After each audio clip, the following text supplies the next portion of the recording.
people, they also question Tamuve then guys your modern religious. bagaya. What's Pankhaina your kuzanza stand or mulungu. your take on religious beliefs? Kudi mumakhulupirira mulungu ndiyo, because parents mabuzoti memukankhula nthawi kunoti hayi mwina you don't fear God, you don't believe in God. I would also want to find out your take on religion or zipembedzo ndi zina zotere. Komanso funso mwe muna mungatiyankha kuti mumapemphera kuti. Choyamba palibe Malawi amene manziwa eneyo amene ali ready for nkhani zimene zizi.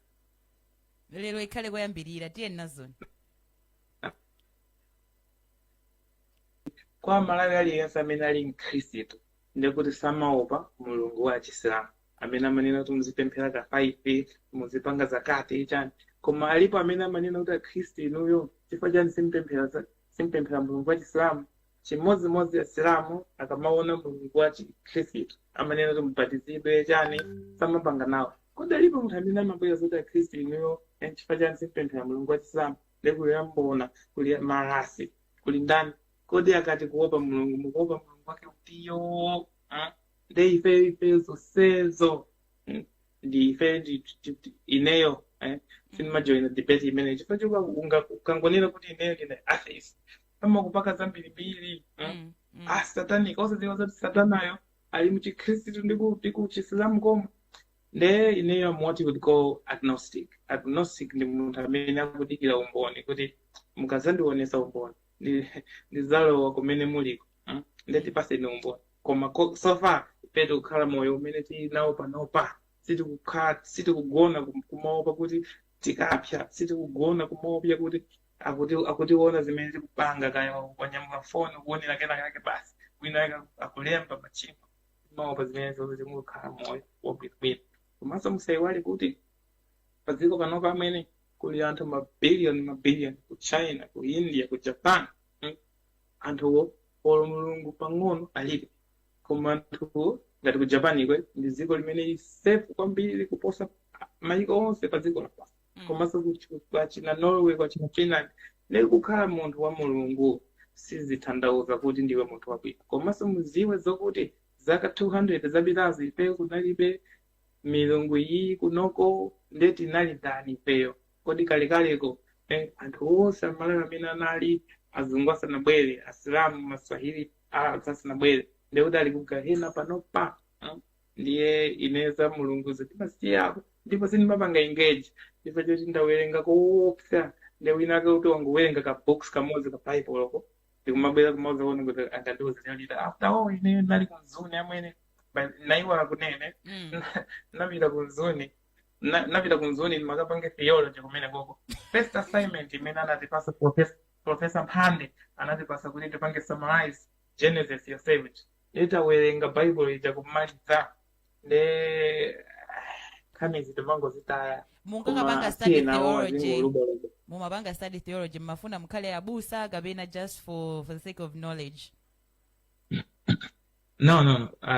Kunzuni ukamapanga theology umakasanduka mphunzitsi wa PK, then mapanga English ndi Bible knowledge. Right. Theology. Everything is included there. Okay, but do you believe that there's God? No. I don't believe that there is God, and I don't believe that there is not God. When running out agnostic, chifukwa choti ukanena kuti kulibe ukuyenera kupanga proof kuti kulibe, ukanena kuti aliko ukuyenera kupanga proof kuti aliko. Ndi anthu amene amanena kuti aliko atipase umboni ifeyo ndi ife tili pakatikati kunena kuti mene tikuonera mbali yawo osakungoluba ndi tikudikira umboni ndi amene amanena machaka agnostics or stoics. Okay. Yankho loyambirira pankhani yokhuzana ndi agnosticism kapena kuti agnostic kuti iyeyo sakhulupirira mbali imodzi ya kuti mulungu alipo kapena mulungu kulibe. Iye wangokhala chete pe basi akudikira kuti anthu azampaseka umboni kuti mulungu alipo. Choyambirira tinakuti palibe amene adzabweza kupasa umboni. Nchimwene palibe amene angabweza kupasa umboni kuti mulungu alipo. Iweyo ngati uli ndi nzeru gwisa chiro nzeruzo poyang'ana chilengedwe, poyang'ana system ya iweyo, poyang'ana chilichonse, then udziwe zoti pali wina wake alipo, wina wake wamphamvu amene zonse zanapanga. Right? Point yoyambira imeneyo. Point number 2 ndena kuti pa nthawi imene tikumva kuti kuli moto, kuli kuweruzana, kuli judgment kusogolo kuno, kuli chanchani, tikafa zambirimbiri. Kufako it's a fact, ndiyeno kuti unalese tizamwalira. Tonsefe timakhulupirira zimenezonso. Unalese akuyena kuti adzafe. Chabwino. Ndiyeno ndi zimene zilipozo kumenekonso. Pa level imene ndi mabuku amene mukuwerengawo, Mr. Morton Magaya, I don't know, my sophist, you know, you question everything. You know, there's nothing wrong in questioning everything. Komabe pa nthawi imene iweyo uzamwalire. Why? Before ndona kuti tinangatopeza kuti wamwalira, then mulungu alipodi, moto ulipodi, Gehenna, paradise ilipodi, chiweruzo ilipodi. What you gonna do? Iwe ende pano pasopanga kana kalikosa. What you gonna do? You'll be a loser. Chabwe, tiyerekeze kuti iwe panopa umakhulupirira za kuti pali mlengi, zonse kumapachita bwinobwino, nde zapeza kwene kuti wamwalira, ndipeza kuti kulibe. Are you going to lose anything? Are you going to lose anything? No.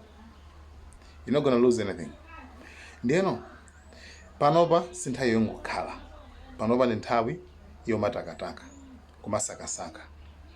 Right? Kumasakasaka kuti yes, higher power imene ndiyo, divine power imene, mphamvu ya mulungu iyi ndiyo. I'm not saying kuti ujoine religion iyi kapena iyi ayi. Komano you have to believe in that divine power. Understand?